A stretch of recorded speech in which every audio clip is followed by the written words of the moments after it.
평일 오후 2시경 서울 외곽 대형 마트 주차장. 맑고 건조한 가을, 바람이 다소 불고 햇살은 강하다. 마트 주차장은 한산했지만 오후 햇살이 강하게 내리쬐고 있었다. 정태호는 늘 그렇듯 여유 있는 속도로 차량을 조심스럽게 몰고 있었다. 그의 차는 깔끔하게 손질된 검정색 세단. 나이에 비해 지나치게 단정하고 고집스러울 만큼 각이 잘 맞아 있었다. 반면 마트 출입구 쪽에서 한 여인이 장바구니를 끌고 나왔다. 한미숙.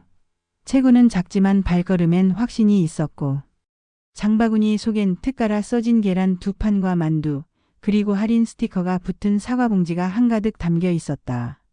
그녀는 카트를 조심스레 멈춰 세우고 물건을 트렁크에 옮기려던 참이었다. 그때였다. 철컥. 작지만 분명한 소리. 카트가 정확히 정태우의 차량 앞범퍼를 스치고 지나갔다. 미세하지만 눈으로도 보이는 긁힘 자국이 남았다. 정태우는 브레이크를 세게 밟았다. 이내 운전석 문을 열고 천천히 그러나 단호한 걸음으로 다가왔다. 그의 표정에는 분노보다도 정색이 깃들어 있었다. 이보세요. 지금 뭐 하시는 겁니까? 그의 목소리는 낮았지만 단단했고 기계처럼 정확한 억양이 섞여 있었다.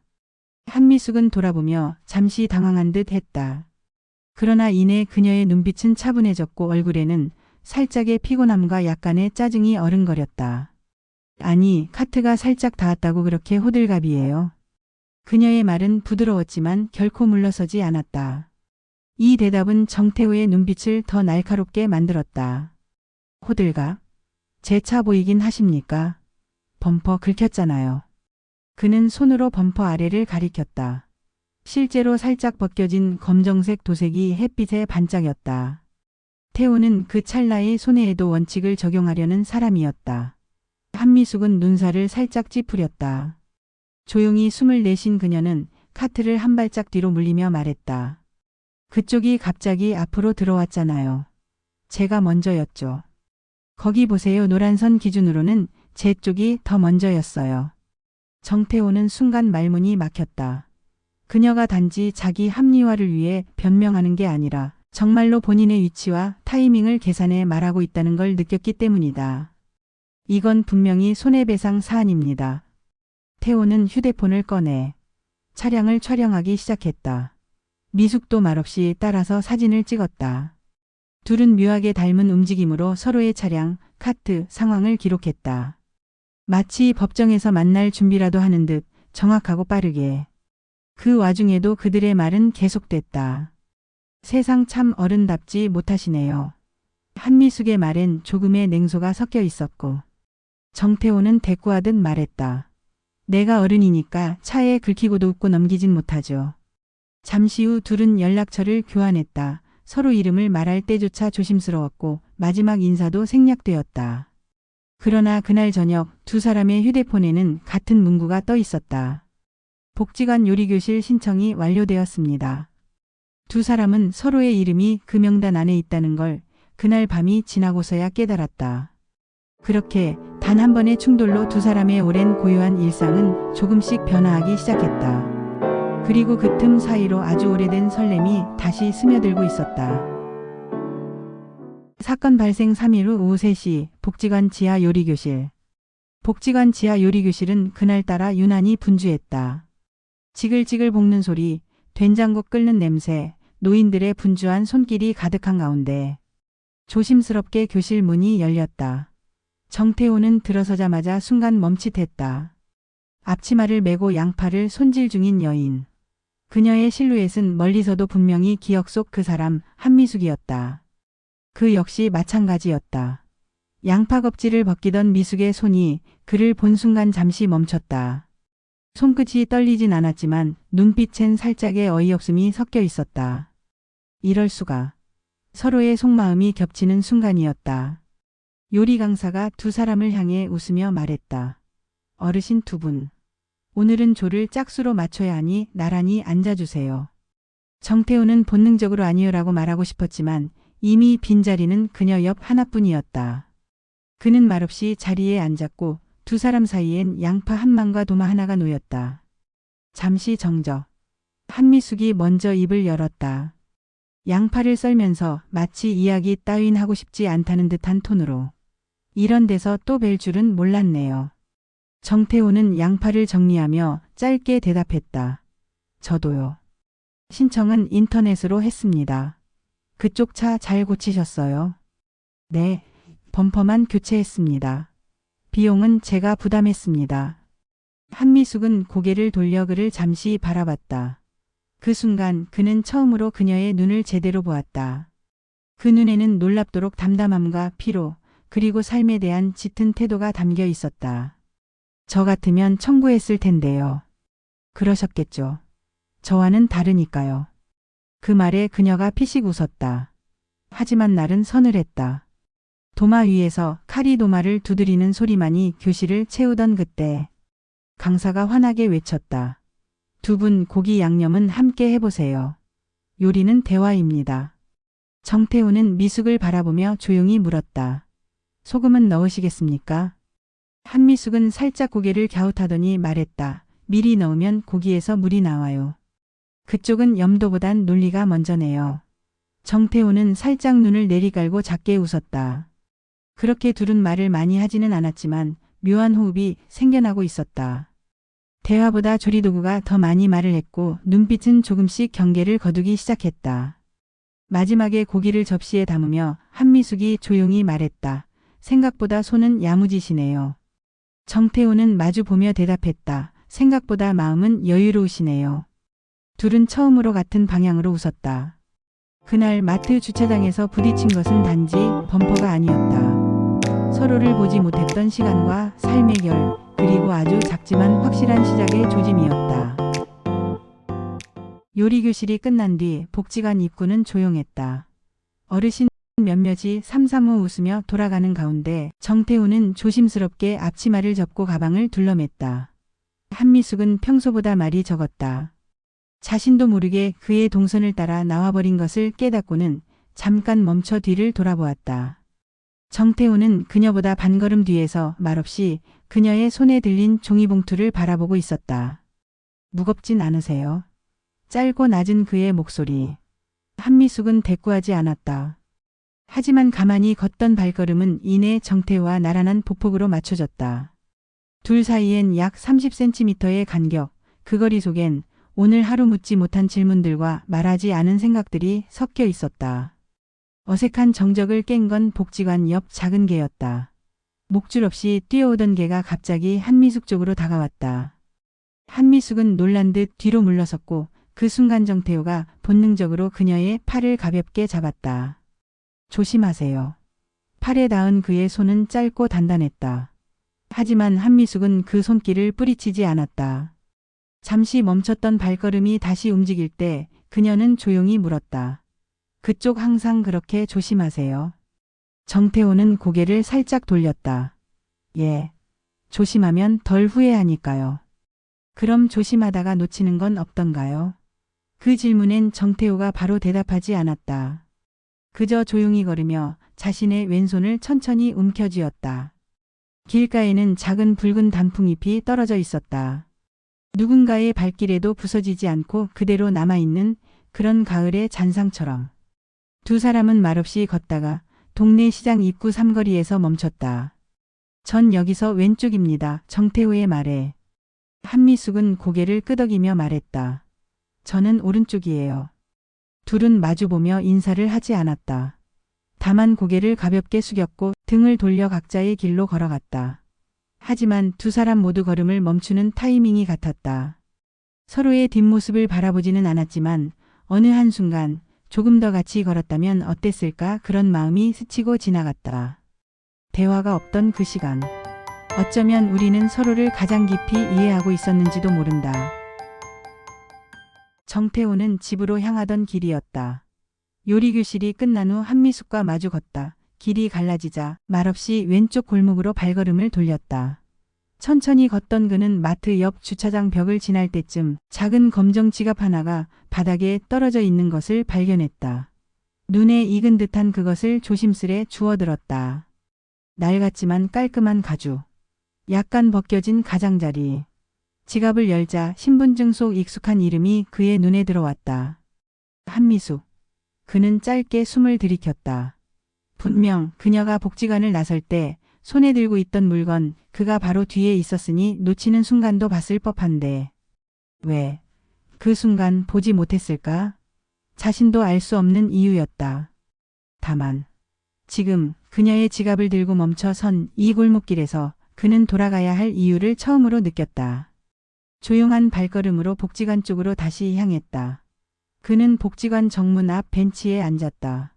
사람은 없었고 햇살은 지고 있었다. 지갑을 조심스레 무릎 위에 올려놓고 그는 한참 동안 아무 말도 없이 앉아 있었다. 어쩌면 그녀가 다시 이곳으로 돌아올지도 모른다는 터무니없는 기대를 품고. 그러나 그녀는 오지 않았다. 그날 저녁 해가 완전히 진 시간. 정태호는 동네를 돌아 한 주소 앞에 도착했다. 초록색의 낮은 대문. 그리고 우편함 옆 작은 화분. 여기까지 와놓고 초인종을 누르기엔 마음이 쉽지 않았다. 그는 말없이 지갑을 우편함에 넣고 작은 종이 한 장을 올려두었다.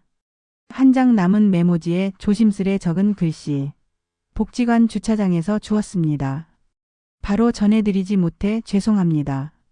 조심히 넣어놓고 갑니다. 정태호.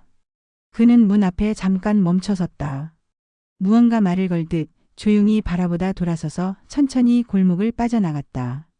다음 날 아침 한미숙은 우편함을 열고 자신의 지갑과 정갈하게 접힌 쪽지를 발견했다.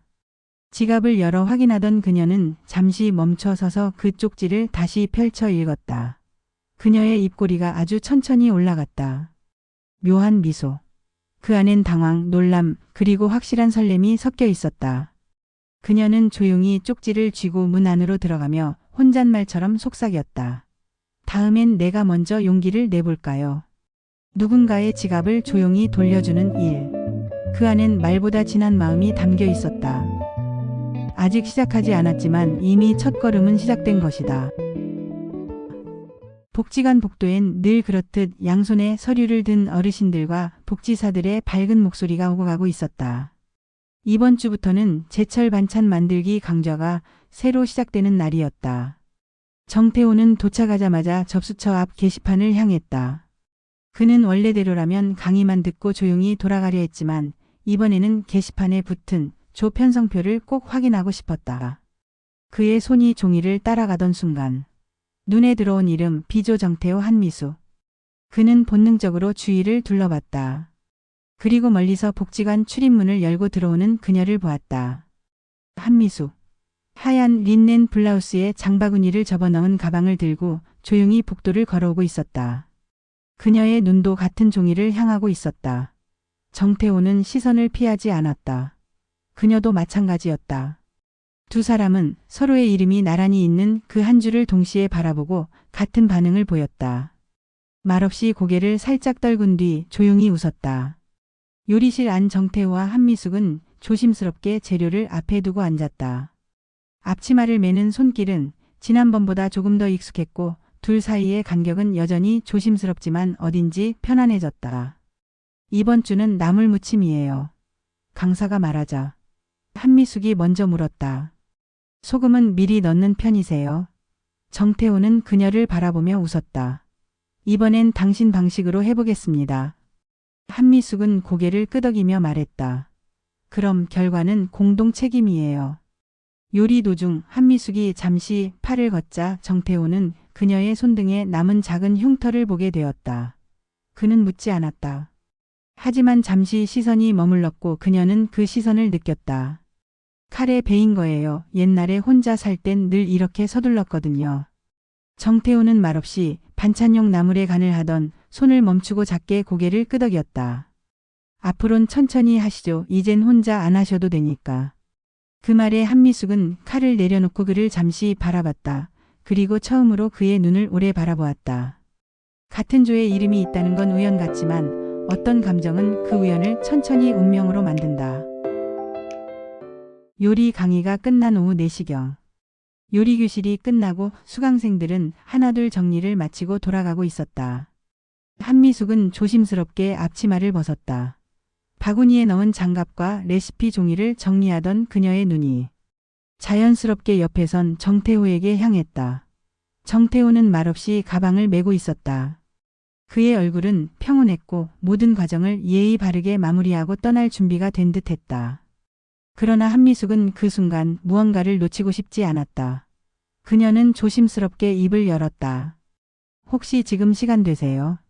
정태호는 순간 놀란 듯 고개를 들었다. 그녀는 멀뚱히 서 있는 그에게 말을 덧붙였다. 커피 한 잔이요. 근처에 괜찮은 데 있는데 그냥 뭐 요리 마무리도 할 겸요. 정태호는 한 박자 늦게 고개를 끄덕였다.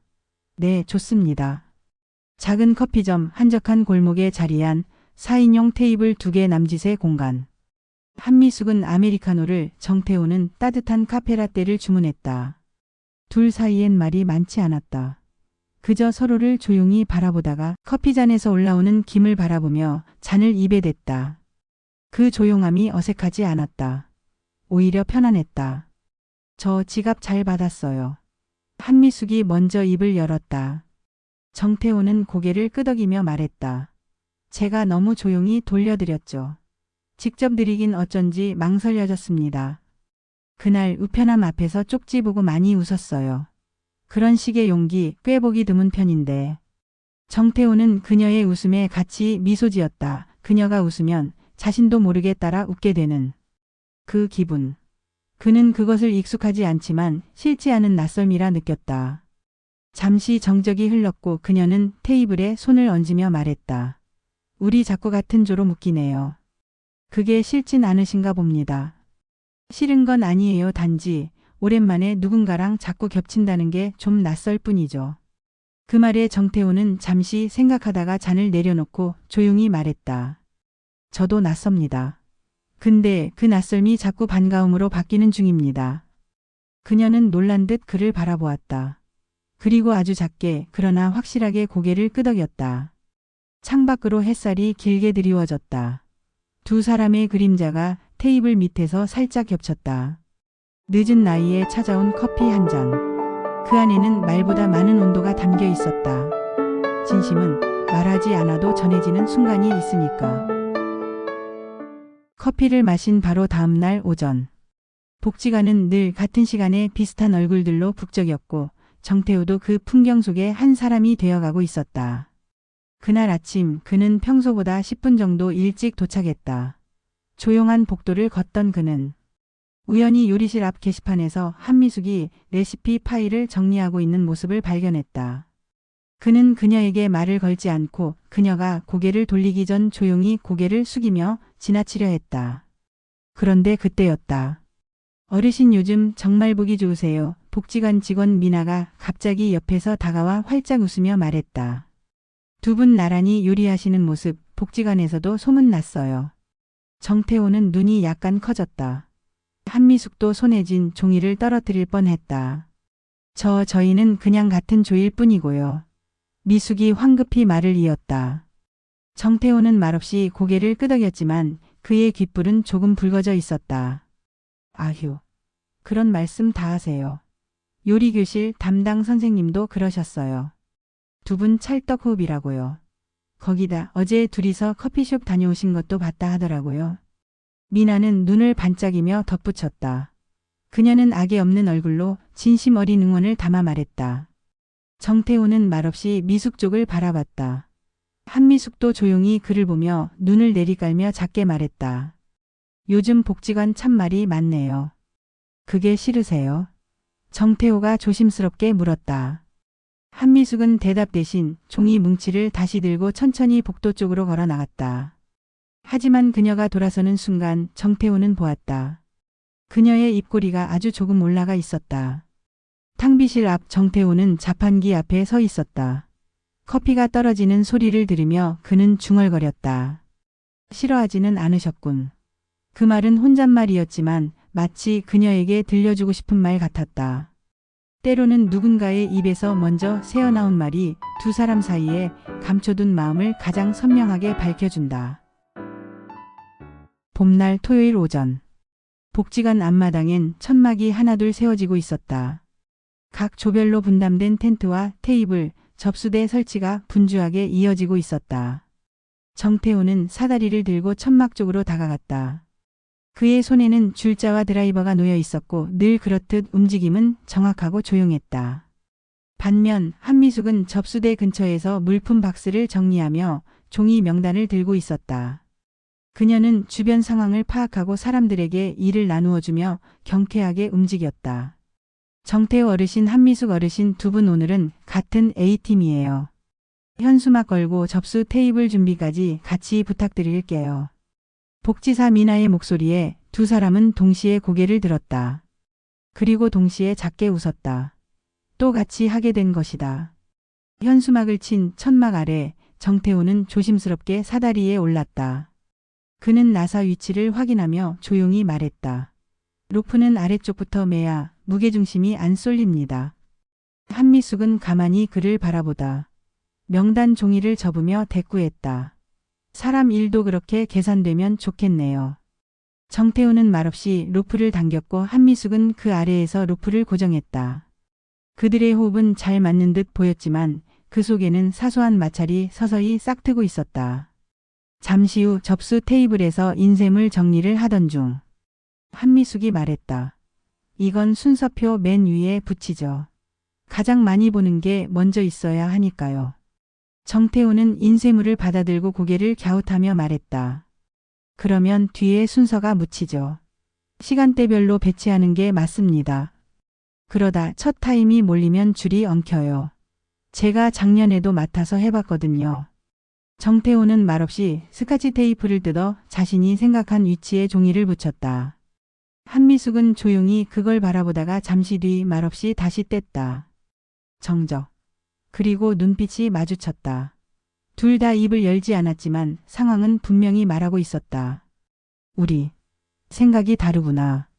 점심이 지나고 행사 준비가 마무리될 무렵 두 사람은 복지관 강당 뒤편에서 잠시 쉴 수 있었다. 정태호는 물병을 열며 말했다. 오늘 너무 내가 고집했죠. 한미숙은 조용히 그 옆에 앉아 있었다. 당신은 정확한 사람이고 나는 상황에 맞춰 움직이는 사람이죠. 잠시 침묵. 그녀가 말을 이었다. 그래도 그렇게 다르면 더 재미있긴 하네요. 매번 같은 방향만 바라보면 지루할 뻔했어요. 정태호는 그녀를 바라보다가 천천히 웃었다. 당신 덕에 내 방식도 조금씩 흔들리기 시작했습니다. 그 말에 한미숙은 피식 웃으며 자리에서 일어났다. 흔들려야 바람도 통하고 햇살도 들어오죠. 그녀는 먼저 걸음을 옮겼고 정태호는 그 뒷모습을 따라 일어섰다. 서로 다른 방식으로 살아온 두 사람은 같은 천막 아래서 서로의 온도를 느꼈다. 갈등은 불편했지만 그 불편함 속에 처음으로 우리라는 단어가 생겼다. 행사 당일 오후. 해는 강하지만 바람이 간간히 불며 먼지가 일어났다. 행사는 성공적으로 흘러가고 있었다. 복지관 마당은 사람들로 가득 찼고 노래자랑 무대와 먹거리 부스 앞은 긴 줄이 이어졌다. 정태호는 자원봉사팀의 반장처럼 사람들을 도우며 움직이고 있었다. 한미숙은 먹거리 부스에서 유부초밥을 정리하느라 분주했다. 그녀의 이마엔 땀이 맺혔고 팔엔 여러 번 무거운 통을 들었는지 자국이 남아 있었다. 바로 그때였다. 무대 뒤쪽에서 들려온 쿵 하는 소리. 몇몇이 놀라 고개를 돌린 순간 한미숙이 바닥에 주저앉아 있었다. 손에 쥔 유부초밥 쟁반은 엎어졌고 그녀의 얼굴엔 순간적인 창백함이 퍼져 있었다. 정태호는 망설이지 않았다. 그는 사람들 사이를 뚫고 달려왔다. 주변에서 괜찮으세요? 물. 이라는 말들이 오갔지만 그는 조용히 그러나 단단히 말했다. 길 비워주세요. 그의 손이 그녀의 어깨에 닿았을 때 그녀는 가볍게 눈을 떴다. 나 괜찮아요. 어지러워서 잠깐. 괜찮아 보이진 않으십니다. 정태호는 그녀의 손을 조심스럽게 잡았다. 손등이 차가웠고 땀이 배어 있었다. 그녀는 거부하지 않았다. 그 손을 그대로 내맡겼다.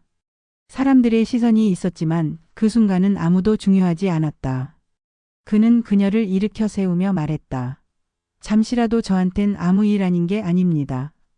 응급 텐트 안 의무봉사자가 간단한 혈압과 상태를 체크하고 있었다. 정태호는 그녀 옆에 앉아 묵묵히 물컵을 들고 있었다. 한미숙은 약간 멋쩍은 얼굴로 말했다. 아휴, 내가 민폐네요. 정태호는 그녀의 손을 다시 감싸며 말했다. 앞으론 이런 일 없게 제가 옆에 있을 겁니다. 그 말엔 망설임이 없었다. 처음으로 그녀도 말없이 손을 꼭 잡아주었다. 밖에선 다시 음악이 시작되고 사람들의 환호가 들려오기 시작했다. 하지만 작은 응급 텐트 안 두 사람의 손만이 조용히 이어지고 있었다. 사랑이란 게 꼭 말로 시작되는 건 아니었다. 그날 내가 당신 손을 놓지 않았던 그 순간부터 나는 이미 당신 곁에 있었다. 행사 종료 후 늦은 밤. 천막은 절반쯤 접혔고 테이블 위엔 남은 종이컵 몇 개와 쓰다만 네임펜만이 흩어져 있었다. 복지관 마당은 이제 조용했고 모두 돌아간 뒤 정태호와 한미숙만이 마지막 정리를 맡아 남아 있었다. 플라스틱 의자에 앉은 두 사람은 말없이 바람만 바라보고 있었다. 햇살 아래서보단 조명 하나 없는 이 어둠 속에서 둘 사이의 공기는 훨씬 부드러웠다. 한미숙이 먼저 입을 열었다. 이런 날이 다시 있을까 싶어요. 정태호는 그 말을 오래 곱씹다가 조용히 대답했다. 있을 겁니다. 있게 만들겠습니다. 그녀는 고개를 돌려 그를 바라봤다.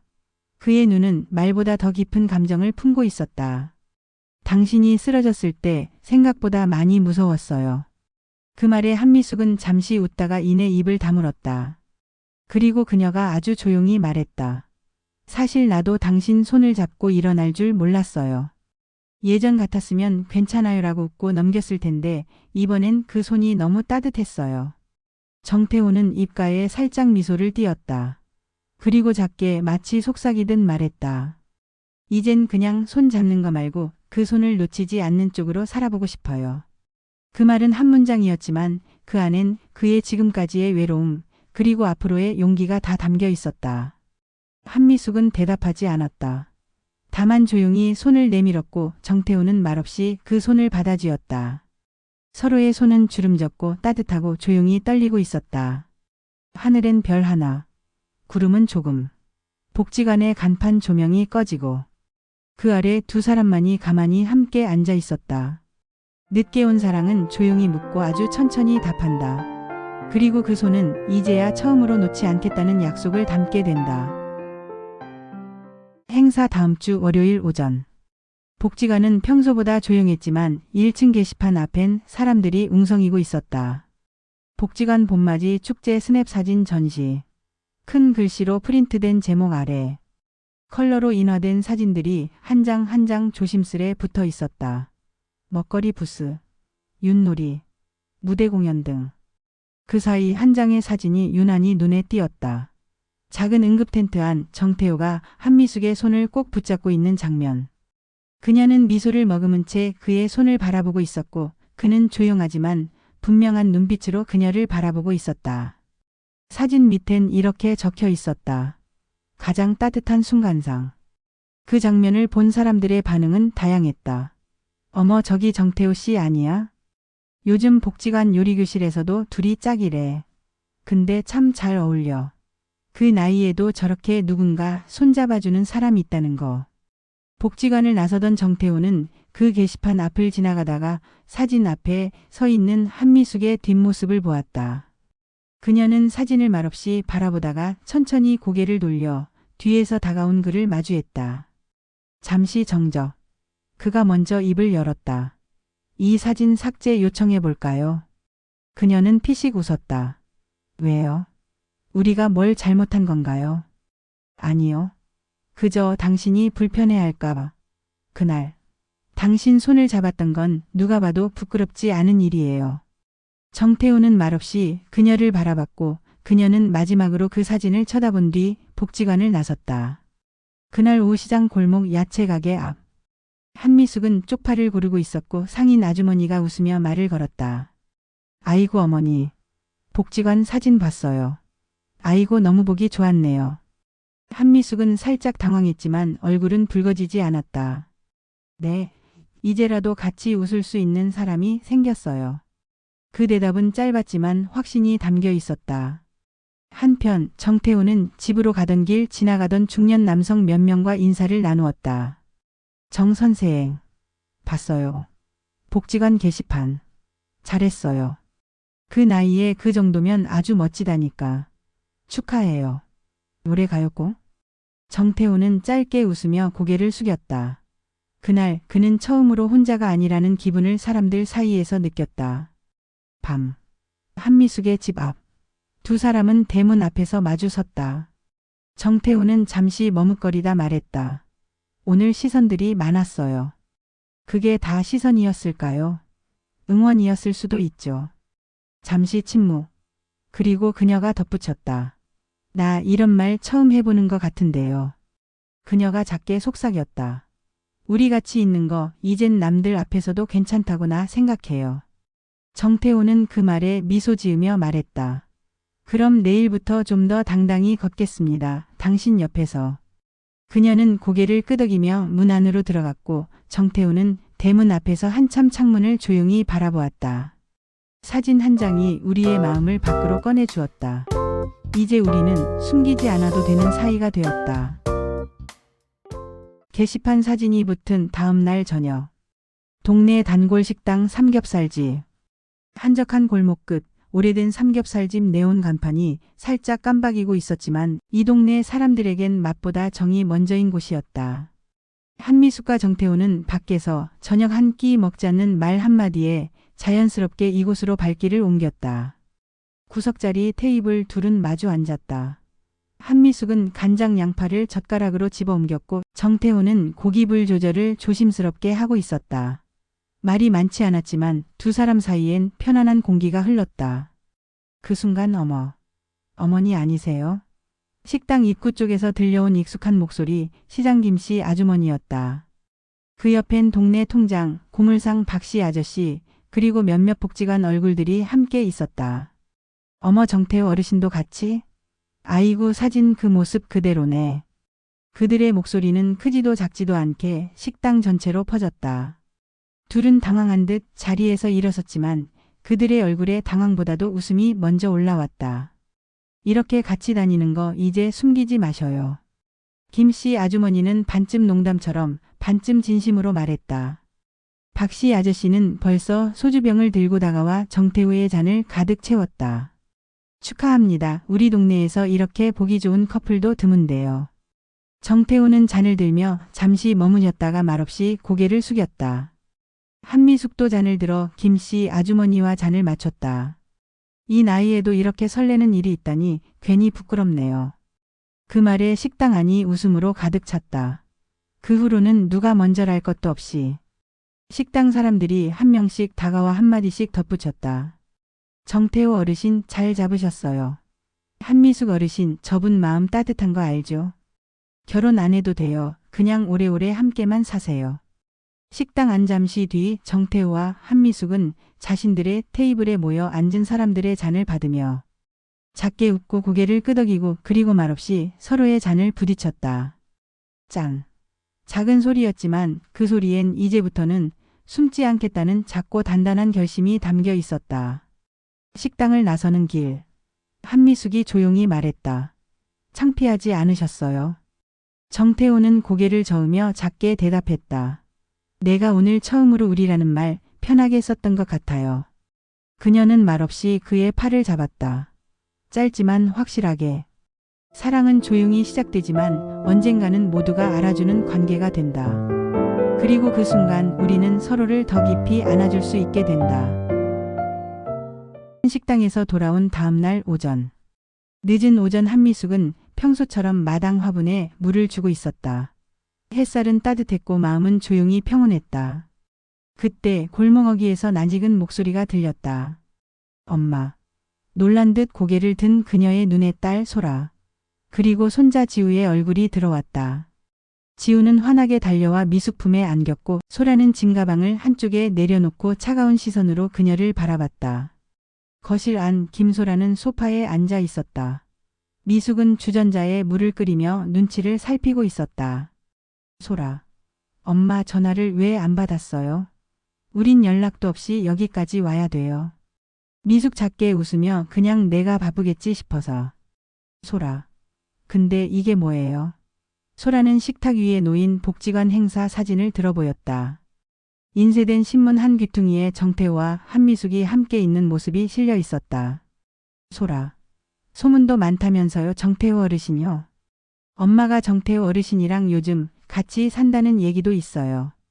미숙은 아무 말 없이 그녀를 바라봤다. 소라. 엄마 나한텐 한마디 말도 없이 왜 이래요? 미숙은 잠시 고개를 숙였다가 조용히 입을 열었다. 너한텐 말 못했던 게 아니라 말 안 한 거야. 왜요? 내가 이해할까 두려웠거든. 그 순간부터 내가 미안해져 버릴까봐. 소라의 얼굴이 굳어졌다. 소라는 조용히 말을 이어갔다. 아빠 떠나시고 엄마 혼자 고생하신 거 알아요. 근데 이제 와서 누굴 만난다, 사랑한다, 엄마 그런 거 필요해요? 미숙. 사랑이라서 만난 게 아니야. 그냥 같이 있으니 내가 사람 같았어. 엄마 같고 여자 같고. 소라. 차갑게 지우도 있어요. 그런 복잡한 관계 속에 지우까지 넣고 싶진 않아요. 그 순간 방문 틈에서 지우가 조용히 고개를 내밀었다. 지우. 근데 난 그 할아버지 좋아하는데? 정적. 소라의 표정이 멈췄고 한미숙은 놀란 듯 지우를 바라봤다. 지우. 할아버지는 말 많이 안 해도 내가 뭘 필요한지 먼저 알아요. 그냥 옆에 있으면 편해요. 한미숙은 가볍게 웃었지만 숨겨둔 감정이 눈가에 고스란히 드러났다. 소라는 조용히 입을 다물었고 그녀의 시선은 이제 사진 속 두 사람의 손 위에 머물고 있었다. 그날 밤 한미숙은 조용히 쪽지를 꺼내 정태호에게 전했다. 우리 마음은 움직였지만 세상은 아직 멈춰 있어요. 조금만 더 기다려줄 수 있어요. 정태호는 쪽지를 접으며 아무 말 없이 고개를 끄덕였다. 그의 손엔 아무것도 없었지만 그의 눈엔 나는 기다릴 사람입니다. 라는 확신이 담겨 있었다. 사랑은 한 사람을 설득하기보다 하나의 세대를 넘는 일이다. 그리고 그때 필요한 건 조급함이 아니라 기다림이었다. 한미숙 생일 당일 저녁 복지관. 복지관 2층 작은 음악실. 야간 강좌가 끝난 시간. 불이 꺼진 빈 공간 안에 작은 조명이 하나만 켜져 있었다. 작은 테이블. 한 송이 카네이션, 그리고 조용히 타오르는 촛불 하나. 그 앞엔 정태호가 서 있었다. 검은 셔츠, 손엔 직접 쓴 손편지와 작은 상자 하나를 들고 있었다.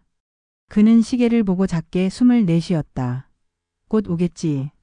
한편 복지관 로비에 도착한 한미숙은 미나 복지사의 서류 좀 위층에서 찾아주실래요? 라는 부탁에 의심 없이 음악실 문을 열었다. 그리고 문을 여는 순간 촛불이 깜박이며 그녀를 맞이했다. 생일 축하합니다. 정태호의 목소리는 작지만 또렷했고 그 안엔 긴장이 섞여 있었다. 한미숙은 놀란 듯 입을 가렸다. 이게 뭐예요? 정태호는 천천히 걸어와 그녀 앞에 작은 케이크를 내려놓았다. 복잡한 일이 많았고 당신 마음에도 구름이 많을 것 같아서 오늘만은 조용히 웃게 해드리고 싶었습니다. 그녀는 말없이 앉았고 정태호는 편지를 꺼내 그녀 앞에 천천히 펼쳐놓았다. 손편지. 사람은 어느 순간부터 미련한 짓을 두려워하게 됩니다. 내 마음이 무겁다는 이유로 더는 꺼내지 않게 되고요. 그런데 당신 앞에선 다시 용기를 내고 싶었습니다. 당신이 웃을 때 내가 살아있다는 생각이 들고 당신이 아플 때 내가 곁에 있고 싶다는 마음이 생깁니다. 그러니 당신의 남편이 되지 않더라도 당신의 마지막 사람으로 곁에 있어도 될까요? 편지가 끝났고 정태호는 작은 상자를 열어 작은 은목걸이를 꺼냈다. 그 안엔 펜으로 직접 새긴 이름 2글자. 미숙태호. 그녀는 눈을 감았다. 그리고 고개를 천천히 끄덕였다. 밤. 정태호의 집 앞.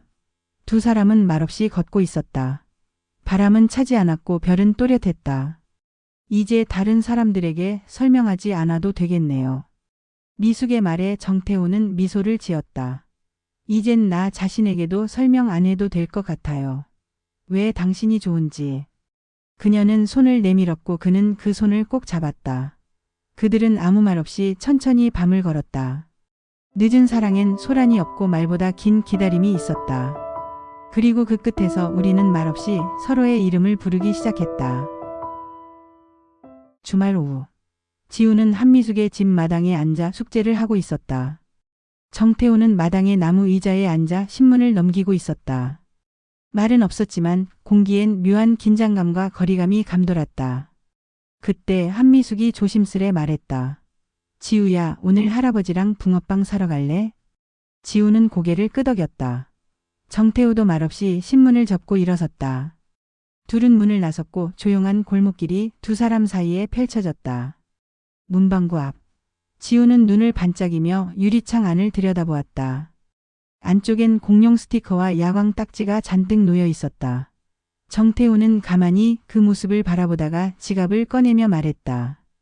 공룡 티라노사우루스 좋아하지? 지우는 약간 놀란 듯 고개를 끄덕였다.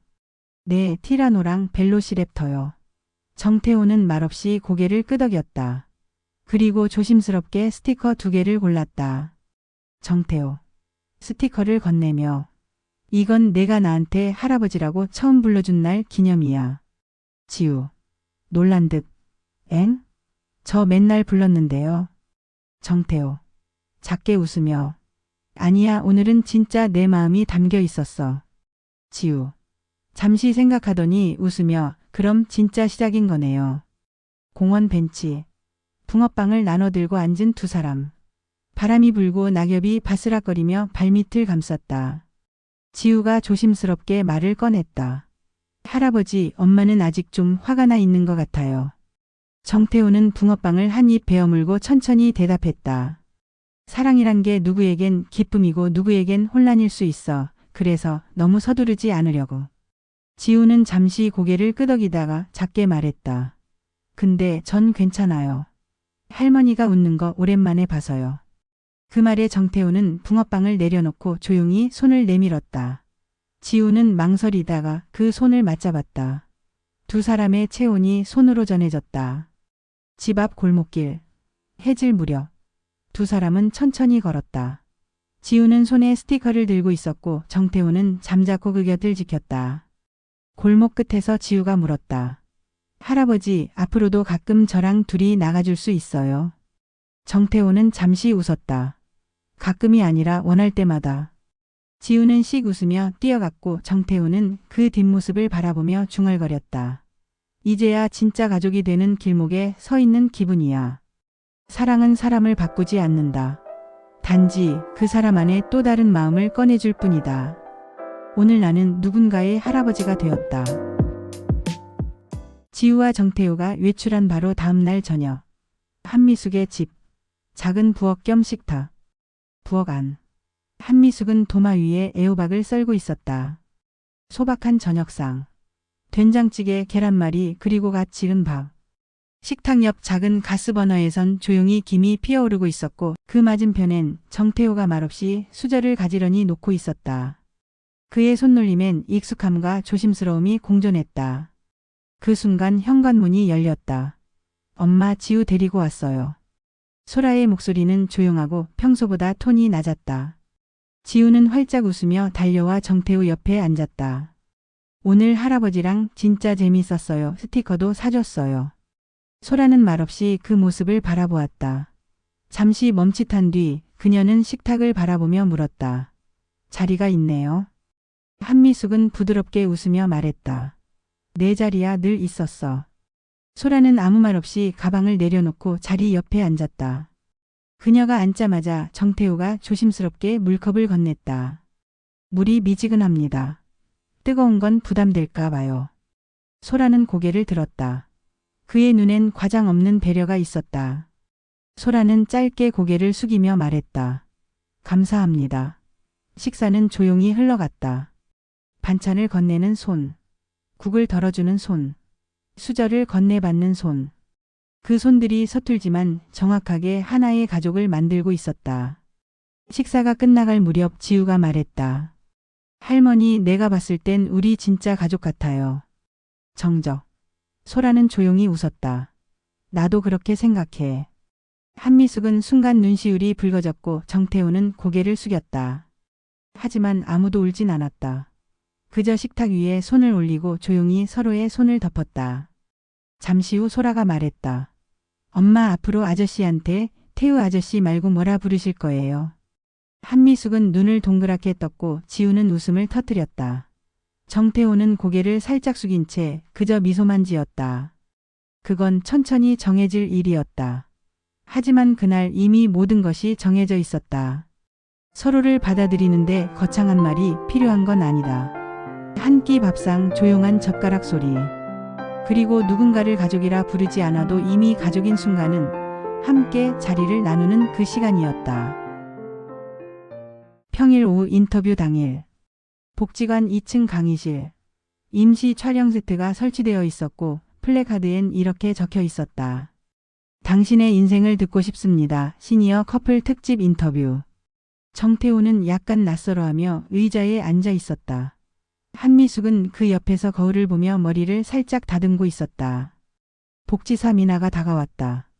두 분 불편하시면 언제든 중단하셔도 되고요. 그냥 평소처럼 말씀하시면 돼요. 한미숙은 웃으며 말했다. 그 평소처럼이 더 어려운 거 아시죠? 정태호는 작게 고개를 끄덕이며 말했다. 말보다 행동이 편한 세대라서요. 촬영이 시작됐다. 카메라 불빛이 켜지고 복지관 로고가 작게 보이는 배경막 앞에 두 사람은 나란히 앉아 있었다. 복지사의 첫 질문이 이어졌다. 두 분은 어떻게 만나셨나요? 한미숙이 먼저 입을 열었다. 마트 주차장에서 그분 차를 카트로 살짝 긁었어요. 정태호는 웃음을 참으려다 고개를 끄덕였다. 당시엔 아주 단단히 기분이 상했었죠. 그런데요, 이상하게 그날 이후 그분이 자꾸 눈에 밟히더군요. 복지사 미나는 웃으며 다음 질문을 던졌다. 서로 어떤 점이 좋으셨어요? 잠시 정적. 정태호가 조용히 대답했다. 이 사람 앞에선 제가 꼭 누군가의 남자가 되는 느낌이었어요. 그게 좋았습니다. 한미숙은 그를 바라보다가 작게 말했다. 저는 그 사람이 저를 조심히 다뤄주는 게 고마웠어요. 존중받는 기분. 그게 제일 어려운 거잖아요. 인터뷰가 끝나갈 무렵 복지사가 마지막 질문을 던졌다. 지금 이 자리를 통해 서로에게 꼭 하고 싶은 말이 있다면요? 정태호는 머뭇거리다 조용히 그녀를 바라봤다. 앞으로도 매일 처음 보는 사람처럼 당신을 궁금해하고 싶습니다. 한미숙은 웃으며 대답했다. 그럼 저는 매일 익숙한 사람처럼 당신 곁에 있을게요. 그 말에 인터뷰실이 잠시 정적에 잠겼고 카메라 스태프가 소리 없이 눈물을 훔쳤다. 촬영 종료. 복지사 미나가 감사 인사를 하며 말했다. 두 분 너무 멋있으세요. 이런 사랑 배워야겠다는 생각이 들었어요. 정태호는 작게 웃으며 말했다. 우린 배운 게 아니라 오래 혼자 있다 보니 알게 된 거예요. 좋은 사람은 옆에 오래 남겨야 한다는 걸. 촬영장을 나서는 복도. 한미숙이 조용히 물었다. 많이 떨렸죠? 정태호는 고개를 끄덕이며 말했다. 근데 오늘 처음으로 내 이름 뒤에 당신 이름이 따라붙는 게 어색하지 않았습니다. 그녀는 그의 팔을 잡았다. 앞으론 자주 그렇게 불러주세요. 사랑은 말하지 않아도 끝내 한 번쯤은 세상에 말해야 할 순간이 온다. 그 순간 우리는 숨기지 않고 우리라 부를 수 있어야 한다. 인터뷰 일주일 후. 병원 검사실 하얀 벽, 창밖은 흐리고 검사실 안은 조용했다. 한미숙은 초음파 기계 앞에 누워 있었다. 간호사는 손에 젤을 묻히며 조용히 말했다. 조금 차가우실 거예요. 화면에는 심장의 단면이 찍히고 있었고 담당 의사의 눈썹이 살짝 찌푸려졌다. 잠시 후 진료실 안. 정태우는 문 밖에 서 있었고 의사가 한미숙에게 말하고 있었다. 심장 근육 수축력이 평균보다 낮습니다. 일시적인 피로 때문일 수도 있지만 정밀 검사가 필요합니다. 한미숙은 담담하게 고개를 끄덕였다. 그러면 어떻게 해야 하죠? 보호자분께 설명드릴게요.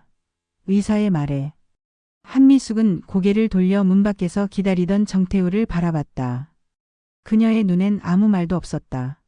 다만 짧게 작게 고개를 끄덕였다. 그게 곧 들어와 주세요라는 말이었다. 정태우는 조용히 걸어 들어왔다. 조용히 걸어 들어왔지만 눈빛은 흔들리지 않았다. 병원 행정실 보호자 동의서 앞 행정직원이 말했다. 직접 보호자 서명을 하시려면 법적 가족은 아니시니 환자 본인의 구두 동의가 있어야 합니다. 정태우는 무언가를 꺼내려다 펜을 조용히 내려놓았다. 그 순간 한미숙이 조용히 말했다. 이분 저보다 더 정확하게 저를 돌볼 사람이에요. 직원은 고개를 끄덕였다. 그리고 보호자란에 정태우는 서명했다. 서명을 마친 순간 정태우는 고개를 숙였다. 이름 한 줄에 사랑보다 깊은 책임이 담겨 있었다. 그날 밤 정태호의 집 거실에 물 끓는 소리. 한미숙은 조용히 앉아 창밖을 바라보고 있었다. 정태호는 차를 내오며 물었다. 무섭진 않으셨어요? 처음엔 내 몸이 나를 배신하는 기분이었죠. 근데 오늘은? 그녀는 찻잔을 들었다. 누군가가 내 손을 꼭 쥐고 있는 기분이에요. 정태호는 말없이 그녀 옆에 앉았다. 그녀가 그의 손등에 손을 올렸다. 서명해줘서 고마워요. 누구보다도 믿는 사람이 내 옆에 있는 거, 그게 제일 든든했어요. 정태호는 짧게 대답했다. 이름 하나 적는데 70년이 걸렸습니다. 하지만 아직 늦지 않았다고 생각합니다. 그녀는 그의 어깨에 머리를 기댔다. 바깥엔 조용한 봄비가 내리고 있었다. 창에 부딪히는 빗소리. 마치 이제 당신은 혼자가 아닙니다 라고 속삭이는 것 같았다. 사랑은 고백으로 시작되지만 책임으로 완성된다. 오늘 나는 한 사람의 보호자가 되었다. 그리고 그 책임을 전혀 무겁지 않게 받아들였다. 병원 진단 일주일 후 맑은 주말. 기차역 플랫폼. 정태우는 간단한 배낭을 메고 지우는 손에 보온 도시락 가방을 들고 있었다. 한미숙은 목에 얇은 스카프를 두르고 작은 모자를 눌렀었다. 기차가 들어오는 소리에 지우가 먼저 소리쳤다. 할머니, 타요 타요. 한미숙은 웃으며 지우의 손을 잡았고 정태우는 조용히 두 사람을 따라 걸었다. 기차 안 세 사람은 나란히 앉아 창밖을 바라보았다. 논밭과 산, 바다가 번갈아 스쳐갔다. 지우는 과자 봉지를 열며 물었다. 할머니, 여기 바다 진짜예요? 그럼 진짜고 조용하고 아주 오래된 바다지. 정태호가 덧붙였다. 사람 마음도 그 바다처럼 오래되어야 깊어지는 거야. 지우는 고개를 끄덕이며 말했다. 그럼 할머니랑 할아버지는 진짜 깊어요. 정태호와 한미숙은 동시에 웃었다. 그 웃음은 기차 소리에 실려 조용히 객실을 채웠다. 바닷가 산책로 세 사람은 바람이 부는 해안길을 걷고 있었다. 지우는 소라껍데기를 주워들고 한미숙은 정태우의 팔을 가볍게 잡고 걸었다. 중간쯤 벤치에 앉아 한미숙이 조용히 말했다. 여기 옛날에 한번 와봤어요. 그땐 나 혼자였죠. 정태우는 그녀를 바라보았다. 지금은 셋입니다. 그리고 다음엔 더 많아질 수도 있어요. 다음이라. 이런 게 계속 있을 수 있을까요? 있게 만들면 됩니다. 지우가 멀리서 소리쳤다. 할아버지, 사진 찍어요. 정태우는 한미숙의 손을 잡고 벤치에서 일어나 지우를 향해 걸었다. 그들의 그림자가 바닷가 길 위에 나란히 드리워졌다. 게스트하우스 앞마당. 해질 무렵 세 사람은 야외 테이블에 둘러앉아 도시락을 나눠 먹고 있었다. 지우는 물을 마시다 묻는다. 우리 꼭 다시 또 올 수 있죠? 한미숙은 지우의 손을 잡았다. 응? 그땐 지우가 도시락 싸줘. 정태우는 말없이 그들을 바라보다 작게 한마디 덧붙였다. 이 시간이 누구에겐 그냥 하루지만 나한테는 처음 함께 사는 것 같다고 느껴지는 하루입니다. 밤. 숙소 앞 바닷길. 정태우와 한미숙은 조용히 걷고 있다. 바람이 불고 파도는 고요하다. 그녀가 물었다. 당신은 오늘 제일 좋았던 순간이 언제예요? 그는 잠시 생각하다가 말했다. 세 명이 같이 웃은 그 순간. 그래서 가장 편안했던 순간. 그녀는 그의 팔을 잡았다. 그럼 다음엔 네 명이 웃을 수도 있겠네요. 소라까지. 정태우는 살며시 고개를 끄덕였다. 그리고 그땐 내가 먼저 웃겠습니다. 함께 웃는 하루를 만들기 위해 우리는 먼 길을 돌아왔다. 그리고 오늘 인생의 짧은 휴식처럼 우리는 같은 길을 걸었다. 봄이 시작되는 어느 날 새벽. 병실 안. 빛은 어둡고 조용했다. 커튼 사이로 벚꽃잎이 흐느적거리며 떨어지고 있었고 기계음은 일정한 간격으로 울렸다. 침대 위엔 한미숙이 누워 있었다. 눈을 감고 있었지만 호흡은 느리고 손끝은 희미하게 떨리고 있었다. 그녀 곁엔 정태호가 앉아 있었다. 낡은 셔츠에 조끼 하나 걸친 채 손을 맞잡은 채 그는 아무 말도 하지 않았다. 시간은 새벽 4시를 가리키고 있었다. 그의 손 안에는 그녀가 살아온 시간보다 조용한 침묵이 있었다. 잠시 후 한미숙이 천천히 눈을 떴다. 정태호는 조용히 고개를 들었다. 그녀의 시선은 또렷하진 않았지만 그를 인식하고 있었다. 그녀가 입술을 조금 움직였다. 작은 속삭임처럼 들리지 않을 만큼 작게. 꽃이 피었네요. 정태호는 창밖을 바라보았다. 맞은편 교정에 벚나무가 흐드러지게 피어 있었다. 그는 다시 그녀를 바라봤다. 피었습니다. 당신 좋아하던 연분홍색으로요. 한미숙은 천천히 눈을 감았다가 다시 떴다. 지우는 학교 잘 다니죠? 매일 도시락 싸가지고 갑니다. 어제는 삼색 주먹밥 싸서 자랑했습니다. 그녀는 희미하게 웃었다. 소라는요? 이젠 당신이 남겨준 사랑으로 잘 삽니다. 정적. 그리고 그녀의 손가락이 그의 손을 다시 꼭 잡았다. 당신은요? 후회 없어요? 정태호는 눈을 가볍게 감았다가 말없이 고개를 저었다. 아니요. 내 인생에서 가장 잘한 일은 당신 옆에 있었던 겁니다. 그녀의 눈에 작은 눈물이 고였다. 하지만 흘러내리진 않았다.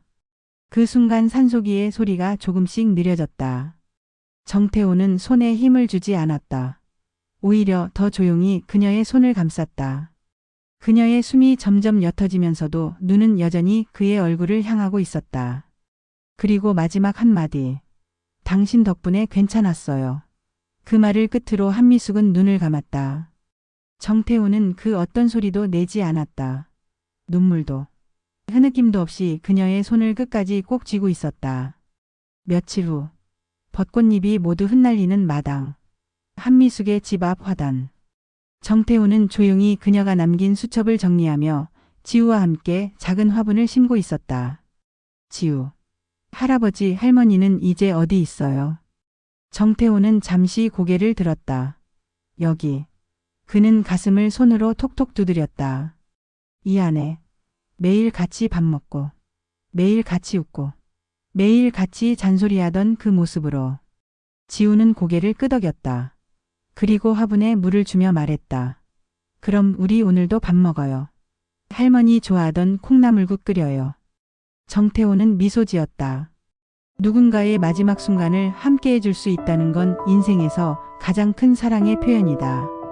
그녀의 삶은 조용히 끝났지만 그 사랑은 누군가의 마음에 여전히 따뜻하게 남아 있었다.